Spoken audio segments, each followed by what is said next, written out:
Well, hello, kitties. We are going to go with natural radiation. Welcome to the new age because we are going to take a look at things that are radioactive. Nice, isn't it? All right, what we're going to do, talk about naturally occurring radiation, stuff that just happens naturally, all right? It's not dudes in lab coats. Mother Nature did this one, kiddies.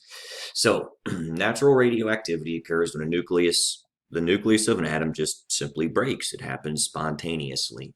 There are three types that we're going to need to know all about. One is called alpha, beta, and gamma. So just the first three letters of the Greek alphabet. Alpha, beta, and gamma makes you wonder why we call ours the alphabet.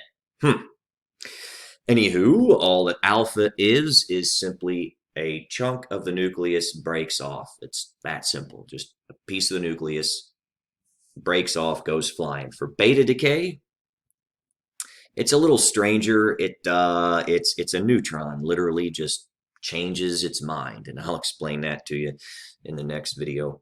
Gamma waves are waves that are associated, not always, but associated with the first two types of radiation. So if there's some alpha radiation, what's left over may give off some gamma, may not. Remember, gamma waves are very, very, very high energy electromagnetic waves, all right? Anything on the electromagnetic spectrum comes from atoms. Everything that is up to, let me see this one here, everything that is up to X-rays comes from electrons, right? You remember that. So radio waves, microwaves, infrared, visible X-rays, those all come from electrons jumping down energy levels. But if you have an even higher amount of energy like gamma waves, the stuff that made the Hulk incredible, those come from excited nuclei jumping or reducing its energy level the same way excited electrons reduce their energy level. All right, so we'll talk a little bit more about it. Now again, alpha. Remember, what a nucleus is just a collection of protons and neutrons, right? And what you guys all know is protons don't like each other. If they don't like each other, they repel. So there's an electromagnetic repulsion. Well, if they can hold themselves together, part of that we learned about already is called a binding energy, but there is also another fundamental force, all right? There's four fundamental forces in nature. That's why they're called forces. One of them is called a strong force, all right? Another one is called a weak force, and then there's the electromagnetic force, and then there's gravitation. But the strong force is so named because it is stronger than the electromagnetic repulsion of protons. So it is one of the things that can hold a nucleus together. When protons get close enough together, if they can get close enough together, then the strong force starts to express itself and can hold them together. Now, the strong force is like any other force, though. It gets weaker with distance. So the farther away you are from something exerting a strong force, the strength of that force decreases, well, a lot, the same way gravity does. Now, the only thing about this is that distance that the strong force can express itself is very short. Oftentimes, it can be less than the diameter of the nucleus of an atom. And if that's the case, then the strong force isn't strong enough or doesn't reach far enough to hold the nucleus together. So the electromagnetic repulsion wins. This thing is unstable. It just spontaneously breaks because the strong force is literally not reaching far enough to hold this nucleus together. All nuclei above a certain number, I don't remember, I want to say 88, but that could be incorrect, do this. They all break. Some nuclei smaller than that break due to an alpha interaction, or I should say a strong force interaction. If it's labeled as a strong force interaction, I want you to associate that with alpha decay. If it's alpha decay, say strong force. Okay, so it's literally a nucleus like this. What I drew here is just a nucleus. It's called a parent nucleus. If it is unstable, it could break. When it breaks, it becomes what's called the daughter element. And in this case of alpha, it spits out something called an alpha particle.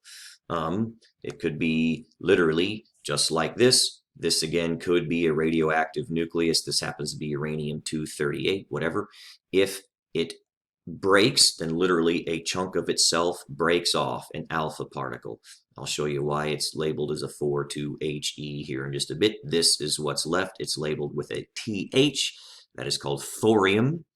It happens to be a mass of 234, and they're just reminding you that there's protons and neutrons in there. All right, so remember an alpha particle, 2 protons, 2 neutrons. That's what an alpha particle is. So if it's going to undergo alpha decay, then I promise it will spit out an alpha particle, and that alpha particle will always be made of 2 P's, 2 N's. Always. So what this then does is what I will show. It's called an alpha particle, 2 P's, 2 N's. The atomic number goes down by 2. So that element, uranium and thorium, how they are related is just this periodic table, right? Uranium is element number 92. If it loses 2 protons, it drops down 2 spots on the periodic table. So it literally becomes TH, thorium. So even if it's not Thor's day, it still could happen, right? I mean, but anyway, it loses 2 protons, so it becomes that. It loses a mass of 4. Masses, again, aren't relevant when it comes to defining what the element is. You are defined who and what you are by the number of protons.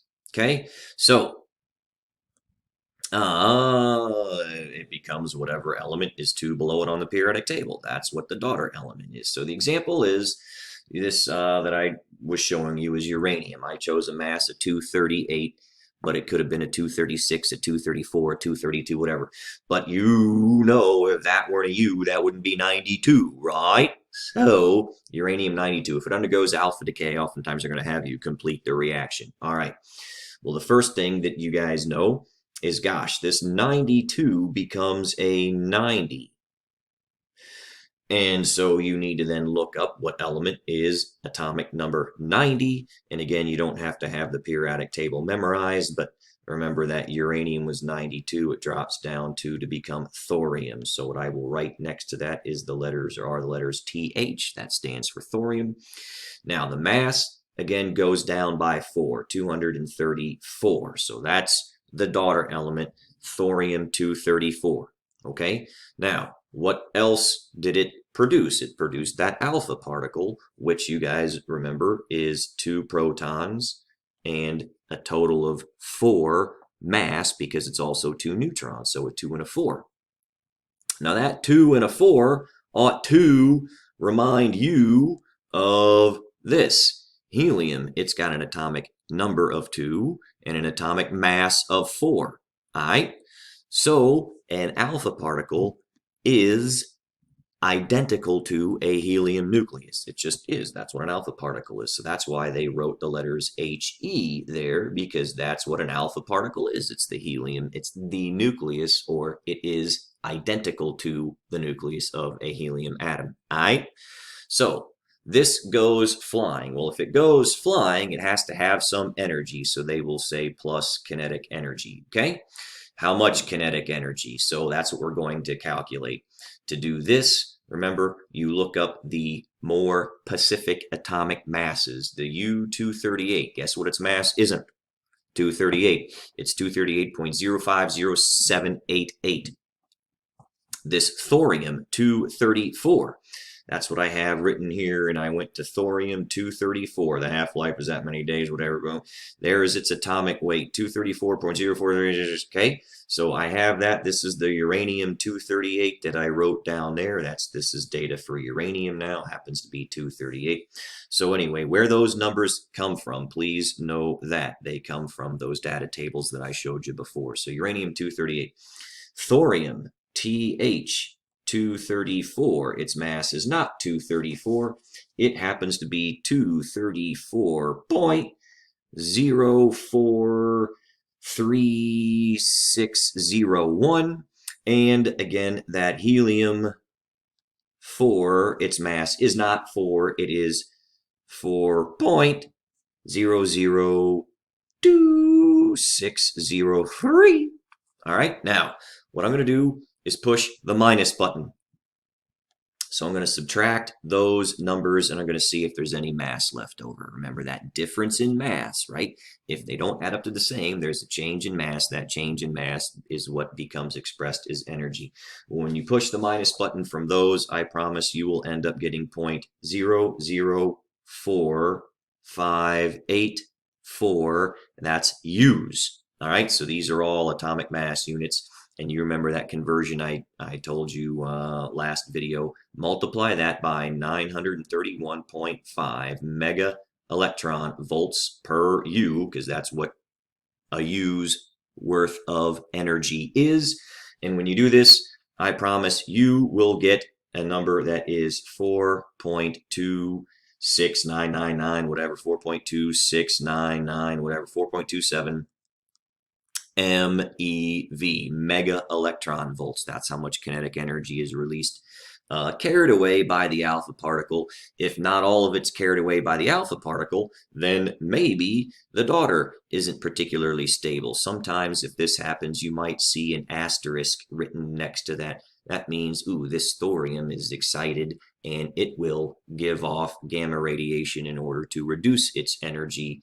So that's it. If it doesn't give away all of its energy to that alpha particle, and sometimes it's left in the daughter. So as it flies away, it takes that energy with it. And something I wanted to show you here then, this is the uranium-238 data. When it decays, its decay mode is alpha, and the decay energy, what we just calculated, 4.27, all right? The daughter it becomes is thorium-234. This thorium-234 may or may not be stable. We'll talk about that a little later on. I'll show you that in the other one. But anyway, this is the atomic weight of that 238. The half-life of this, it says, is, what does it say? Half-life, 4.47 times 10 to the 9th years. So 4.5 billion years. Not bad. Thorium-234 is what I'm clicking on now. This is the daughter element, thorium-234. Well, guess what? Thorium-234 decays by beta. That's what I'll go over in the next video. It will release that much energy, and it will become the PA, protactinium-234. So again, just because you decay doesn't mean the daughter is stable, and I'm sure there's more ex-wife jokes in there about having or being an unstable daughter. Now, what this means by ionizing radiation, the alpha particle literally goes flying through the air. And remember, it is +2. So as it goes flying, it's going to pull negatives towards it, and it literally takes 2 electrons just from the environment. When it takes 2 electrons from the environment, it becomes a helium atom, and it's harmless. I mean, it doesn't do anything. It just becomes a helium atom. That helium atom is very, very light. You know that it'll go up. It goes away. And it's light enough that it escapes the Earth's atmosphere. So all of the helium that was here when the Earth formed, it's gone now. So all the helium that we have now is a result of all of these alpha decays that we have to somehow capture that helium, because otherwise it would just go away. What is ionizing? So alpha radiation isn't particularly dangerous, all right? If something is undergoing alpha decay right in front of me, it's not that big a deal. The alpha particle doesn't travel very far, a couple of inches, before it becomes a helium nucleus. What could make it dangerous is if you eat it, drink it, if you swallow it somehow, then it's going to ionize your body. So it could, as it flies off, it could pull electrons from your esophagus, your tongue, your stomach lining, whatever, and it will alter the chemistry that those tissues are trying to perform, and it can alter what your body does to as its normal bodily function. So that's what ionizing radiation is. It is something that goes into the environment and ionizes the environment. But alpha radiation on its own, not particularly dangerous. If it is giving off gamma waves at the same time, though, then you do want to get out of the way. All right? And again, remember that. The stable daughter, that just means most of these are part of a chain of decay, which is what this is, something that's very hard to see. But that means this breaks into that, could turn into that, could turn into that, and all this chain of decays until it becomes stable. So again, just because you radiate once or decay once, don't mean you're done, all right? And please be able to complete alpha reactions and calculate how much energy, and I'm coming up on 15 minutes. Yay, physics.